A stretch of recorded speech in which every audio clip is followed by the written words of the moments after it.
ઓલામાં નથી માનતા સાહેબ, શેમાં? 13માં.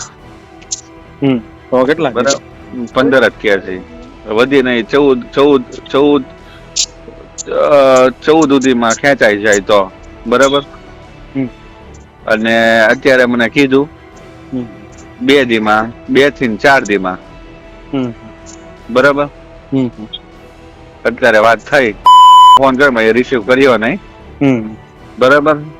તમે ઓકે કરો, પેમેન્ટ આવી જાય હાથમાં એટલે મને કયો, એટલે હું લીલી ઝંડી આપી દઉં, એટલે 2 થી 3 દીમાં ઓર્ડર કન્ફર્મ થઈ જાય. બોલો ઇન્શાઅલ્લાહ, ઇન્શાઅલ્લાહ. અત્યારે મને ઘરની મેડમ ની ઘરની બહાર જ ઉભો છું. મેડમ ને હવે એજાણ આવી ગયેલા છે બરાબર. એકવાર પકડી લે છે ને એટલે કરવું જ પડશે. તો હોય તમે મારી વાત હમણાં હજી પ્રતિભા મેડમ ને પૂછી લ્યો એક વાર, કે 2 દીમાં થઈ જાય તો હું આજે વાત કરું, નકર પછી આપણો ફિયાસ્કો ન થાય યાર. ના હવે થઈ જાય ઇન્શાઅલ્લાહ. એને 4 દી કેજો, 2 ના 5 દી કેજો એને સાહેબ. હજુ સુધી તમે અમારી ચેનલને સબસ્ક્રાઇબ નથી કરી તો અત્યારે જ ન્યૂઝરૂમ ગુજરાતને સબસ્ક્રાઇબ કરો, ફેસબુક અને ઇન્સ્ટાગ્રામ પર ફોલો કરો.